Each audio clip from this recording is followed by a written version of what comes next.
যতদূর চোখ যায় শুধু হলুদ আর হলুদ। মাঠ জুড়ে যেন বিছিয়ে দেওয়া হয়েছে সোনালি গালিচা। সরিষার হলুদ ফুল আর তার মিষ্টি সুবাসে মুগ্ধ প্রকৃতি। মৌমাছির গুঞ্জনে মুখর হয়ে উঠেছে চারপাশ। বসন্তের আগমনী বার্তা নিয়ে সাতক্ষীরার দেভাটার মাঠগুলো এখন এক অপরূপ সৌন্দর্যের নাম। চলতি মৌসুমে কৃষি বিভাগের লক্ষ্যমাত্রার চেয়েও বেশি জমিতে সরিষার আবাদ হয়েছে। জানা গেছে এবছর উপজেলার ১,৮৬৫ হেক্টর জমিতে সরিষা চাষ হয়েছে, যা গত বছরের তুলনায় ১৫ হেক্টর বেশি।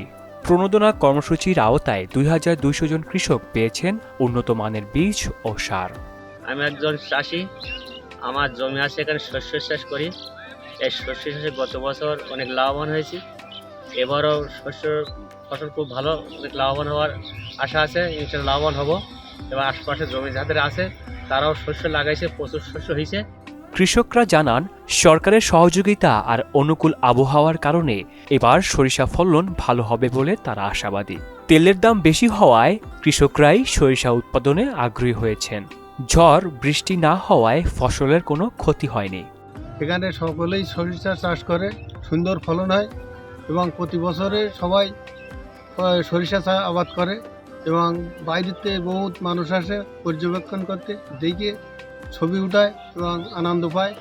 আমাদের এখানে প্রচুর পরিমাণে আপনার সরিষার চাষ হয়। এখানে সরিষা চাষ করে মানুষ বহুত পরিমাণে লাভবান হয়। সরিষা আবাদে কৃষি বিভাগের নিয়মিত পরামর্শ ও মাঠ পর্যায়ে তদারকি কৃষকদের আস্থা বাড়িয়েছে। ক্ষেতের পাশে মধু চাষ শুরু হওয়ায় বাড়ছে বাড়তি আয়ের সম্ভাবনাও। এবছর আমরা আশা করছি প্রতি বিঘা জমিতে ৬ থেকে ৭ মণ ফলন পাবে কৃষক। সরিষার আবাদ বৃদ্ধি করার জন্য গত বছরের ন্যায় এবছরও প্রণোদনা কর্মসূচির আওতায় প্রতি কৃষক প্রায় ২২০০ কৃষককে প্রণোদনা কর্মসূচির আওতায় ১ কেজি করে সরিষার বীজ, ১০ কেজি ডিএপি এবং ১০ কেজি পটাশ সার বিতরণ করা হয়েছে। দেভাটা উপজেলার কৃষি কর্মকর্তা শওকত ওসমান জানান, ভোজ্য তেলের আমদানি নির্ভরতা কমাতে এবং জমির উর্বরতা বাড়াতে কৃষকদের সরিষা চাষে উদ্বুদ্ধ করা হচ্ছে। এবছর লক্ষ্যমাত্রার চেয়েও বেশি উৎপাদন হবে বলে তিনি আশা প্রকাশ করেন। সাতক্ষীরা জেলার দেভাটা উপজেলায় এবছর ১৮৬৫ হেক্টর জমিতে বিভিন্ন জাতের সরিষার আবাদ হয়েছে। আমরা বিভিন্ন মাঠ পরিদর্শন করে দেখেছি সরিষার অবস্থা বেশ ভালো এবং কৃষক বাম্পার ফলনের প্রত্যাশা করছে। সরিষার সোনালি ফুলে বদলে গেছে দেভাটার প্রকৃতি আর কৃষকদের স্বপ্ন। অনুকূল আবহাওয়া ও সরকারি সহায়তায় বাড়ছে উৎপাদন।